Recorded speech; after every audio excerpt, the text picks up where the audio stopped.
आप 10 घंटा पढ़ाई करते हैं और 10 घंटे पढ़ाई करने के बाद भी क्या आप मार्क्स नहीं ला पा रहे? क्या आपको लगता है कि नीट बहुत टफ है? क्या आपको लगता है कि आपकी मेहनत खराब हो रही है?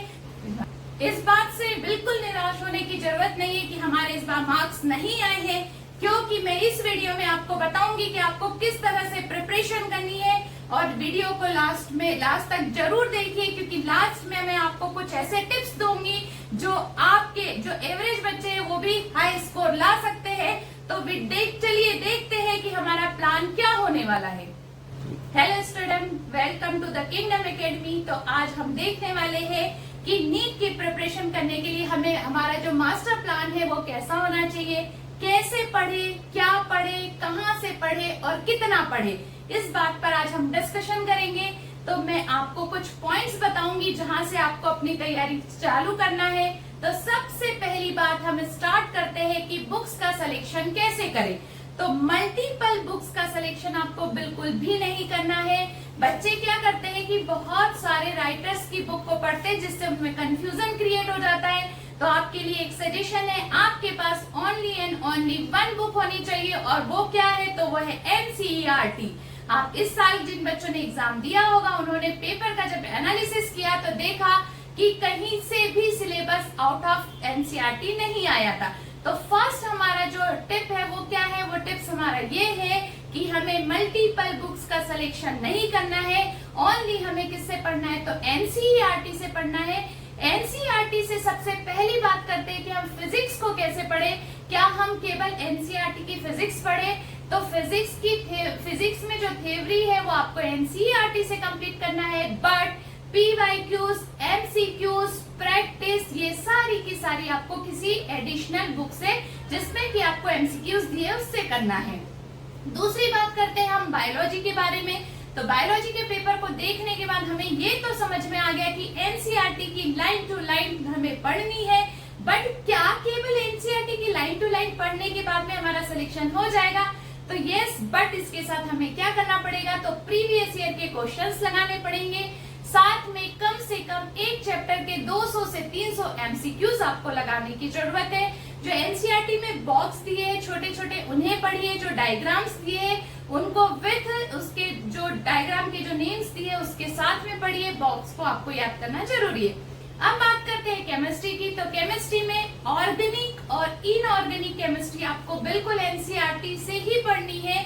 बस आपको जो फिजिकल केमिस्ट्री है उसके जो न्यूमेरिकल्स है उसको पीवाईक्यूज और अदर एमसीक्यूज से लगाने हैं। अब हम बात करते हैं, ये तो हमने बात कर ली कि बुक्स कौन सी होनी चाहिए। अब पढ़ाई का तरीका क्या है? तो आपको सबसे पहले, या आप स्कूल जा रहे हैं या कोचिंग जा रहे हैं, तो वहां जो आपको टॉपिक्स टीचर पढ़ा रहा है उसको घर आपको आके रिवाइज करना है। बेटा, बिना रिवीजन के कोई भी काम चलने वाला नहीं। जब हम क्लास में होते हैं तो हमें ऐसा लगता है कि हमें सारी चीजें समझ में आ गई, लेकिन जब टीचर सेकंड डे आपसे क्वेश्चंस पूछते तो आपसे क्वेश्चंस नहीं बनते। और सेम यही वाली कंडीशन हमें होती है एग्जाम के टाइम पे।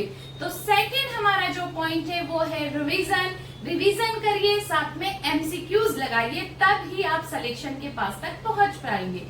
तीसरी बात कि टाइम मैनेजमेंट कैसे करना है आपको। यदि आप स्कूल और कोचिंग दोनों साथ में करते हैं तो आपको अपने स्कूल और कोचिंग के टाइम को अलग करने के बाद हमारे पास में 24 आवर्स, और 24 आवर्स को हमें डिवाइड करना है 8 + 8 + 8 में।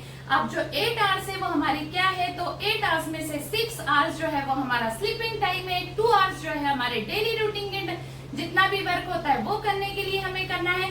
जो 8 आवर्स है वो आपके कोचिंग और स्कूल में चले जाएंगे। जो बचा वाला 8 आवर्स है उसमें आपको क्या करना है? तो उसमें आपको रिवीजन करना है। 2 के आवर्स में आप इसको डिवाइड कर लिए। तो जैसे 2 hours chemistry, 2 hours physics, 2 hours biology, उसके बाद में भी आपके पास में 2 आवर्स बचते हैं। तो 2 आवर्स में आपको क्या करना है? तो वो चीजें करनी है जो आपसे छूट रही है या जो एक दिन पहले आपसे नहीं बनी थी, उस चीज का रिवीजन। ये हो गई हमारी पूरी प्लानिंग।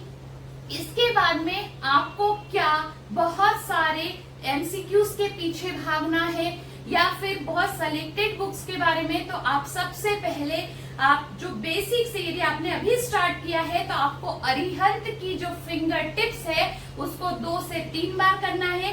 साथ ही साथ में आपको जो PYQs है उसको कम से कम 10 बार करना है जब तक आपका एग्जाम नहीं हो पाता। ये सारी चीजें हैं जिसे हमें फॉलो करना है। जो टॉपर्स होते हैं, टॉपर्स इन्हीं चीजों को फॉलो करते हैं। उनका जो उनको जिसमें अटक जाते हैं, जिसमें उनकी मिस्टेक्स हो जाती है, उसका एक रजिस्टर बना लीजिए, उसमें सारी चीजें नोट कीजिए। टॉपर्स यही करते हैं, इसीलिए लाखों बच्चे एग्जाम देते हैं और लाखों में से केवल हजारों बच्चों का सिलेक्शन होता है। तो बच्चों, जो मैंने आपको प्रॉपर मास्टर प्लान बनाया उसके अकॉर्डिंग यदि आप प्रिपरेशन स्टार्ट करते हैं तो पक्का है कि नेक्स्ट ईयर किसी ना किसी गवर्नमेंट कॉलेज में आपका सिलेक्शन जरूर होगा और आपके नाम के आगे लिखेगा डॉक्टर। तो इसी तरह के अपडेट्स के लिए और मास्टर प्लान के लिए जुड़े रहिए हमारे चैनल से। साथ ही चैनल को लाइक कीजिए, सब्सक्राइब कीजिए और शेयर भी कीजिए।